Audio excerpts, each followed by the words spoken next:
Good evening, ladies and gentlemen, ladles and jelly spoons, as we used to say. So, as you know, on Sunday nights, I do answer a question that I've been asked at some stage, either during this week or it can be asked anytime really, and I just kind of pop them away and go, okay, let's go talk about that. And I was asked a question about how I plan my year, because I seem to a lot of people, I seem to be one of those people that does lots of things. And I do. I do work hard. I have a lot on. I'm quite social. Being an extrovert, I kind of, I'm social. And how do you manage all that? And having a child, and we do week on, week off. So there's a lot of like cogs and wheels that go into my life and planning. And I'm a big planner. So I'm pretty sure you've all seen my diary. Where is it? Where's my diary? So I have a physical diary. And it's my vision board. So I have that with me all the time. It's like a reminder of why I do everything I do. And then I have a big wall planner. So I'll just turn this around so you can see my wall planner. Or how do I turn this around? Go like that. That was the worst face, sorry. So I have a big wall planner. And that's on the door to my office. Now, given we're a week out from December, I'm currently looking at planning 2020. And as someone pointed out to me today, next year's the only time when we're all going to have perfect vision. Boom, boom, 2020. Yeah, wasn't that funny? Anyway, so there's a lot of nuts. There's so much I want to achieve next year. There's so many things. There's a podcast launching. There's a new program launching. I have some really, really nail-biting, exciting, scary goals I want to achieve next year. And my daughter will also be going into year 9. So it's a big year all around for lots of things. So here's the start of my planning process for next year. My new calendar, which I will start getting stuck into. So how do I do this planning process? Well, firstly, I put all the school holidays in, because that's really important.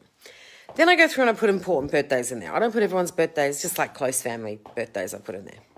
Then I might put in anything I know is already happening next year. So I know at the moment there's a couple of times I'm going away for things, and that will go in there. They're the first things I'm going to do. Then I look at what I'm launching next year and my goals for next year. And what I'll do is strategically pick days that things need to get done. So, for example, as I launch the podcast in January, there's going to be an episode every week that needs to be recorded. And I'm going to batch those recordings on a particular day. And what I want to do next year is batch the recordings of the podcast and also recording some video on the same day. So I'm looking for a studio where I can go in and do both. And it's like, that's Dunsky. And my plan is to say, and work backwards. So any of the things at the moment that I know I'm going away or big events, I'll look at all those. And if I'm away a couple of chunks of Thursdays, for example, let's just pick a day, I won't make Thursday my filming day. What I'll do is I'll go through and go, okay, well, it looks like I don't have anything already scheduled in on most Fridays. So what I will do is go, okay, so one Friday a month is content filming recording day. So I will put that in my calendar for every single Friday next year. I've got an event I'm wanting to run. I will run. I shouldn't say wanting to run. I've got an event I will be running. So that will go in there. I know on the days I like to do writing, they will go on there. So the more I have in that calendar now, or before Christmas really, it'll go up on the wall before Christmas. The more of that that's done, then there's less space for me to go, oh yeah, I can do that, and then forget that I've got something on. All that information then has to get transferred over to my online calendar, pardon me, and then when I am using, I don't know if I'm going to use a paper diary next year. I think I may go back to just being online next year. I haven't decided yet. Depends if I, see any fantastic ads for new diaries for next year. But I think I will go online. So all that has to get transferred over, especially those strategic, those days that I have to set aside. And they're going to be non-negotiable. Unless, Elodie gets sick or I get sick, those days for me next year will be non-negotiable. I'm doing that day all the time. That's the best way, I think, to plan. And also for my big goals, I batch how I'm going to get those things done. So, as you know, I'm a big believer. I have those charts up in my house everywhere where I cross off gym 4 times a week and the live every day. Can't believe this is day 161. Just cannot believe it. For those of you watching tonight or watching this tomorrow, whenever you watch it, thank you. It's been an amazing journey, and there's 204 to go. Wow. Crazy. What will I do to celebrate? So that's what I do. That's the most important part of my planning process, is that big bloody calendar. And finding the space in there around Elodie, who's obviously my number one priority, to do the stuff I want to get done next year. And with my goals for next year, that's going to be a really chock full calendar. But there will also be space in there, which I will plan out for weekends away and my holidays and all that kind of stuff, because that's really, really, really, really important. And my plan next year is to maybe do longer work days, but less of them. Does that make sense? So I've got to figure out in that planning process for the year how to do that. And not bite off too much more than I can chew. So with the things I want to launch next year, originally I was like, okay, I'll do one thing every month. That'll keep me going. No, that will exhaust me, and I don't think that's the right thing to do for myself or my business. So I'll take a backtrack on that, and maybe there'll be something every 2 months.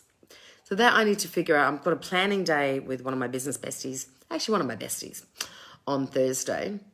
And I'm hoping then I will nut out timelines for a lot of the stuff that I'm doing next year.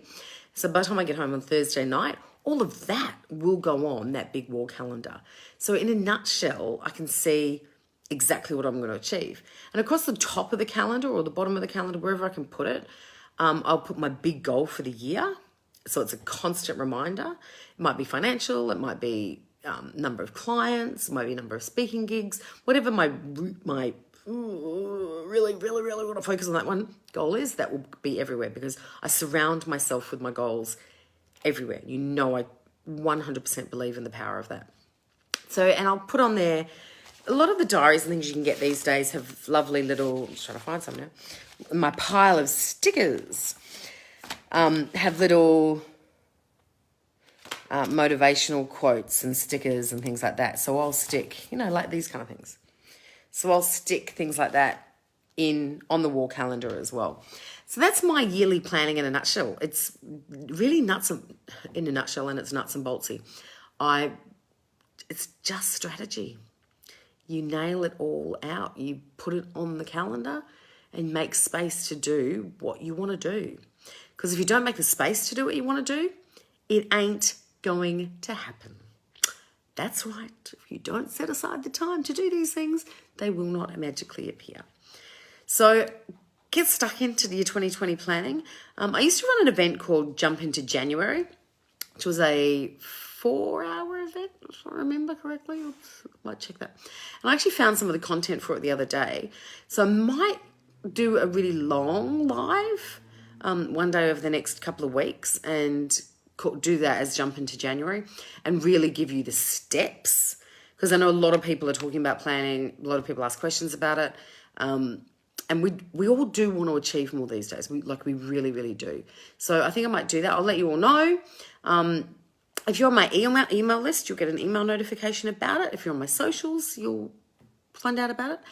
But the best thing to do is to go to samanthaleith.com and get on the newsletter list, because one of my goals for next year is getting better at sending out newsletters. And you'll get your weekly dose of sparkle from yours truly, and that will give you updates on things like workshops and online things like that, where you can real life workshops or online workshops, so you can dream, believe, act, and achieve. Until tomorrow, good night.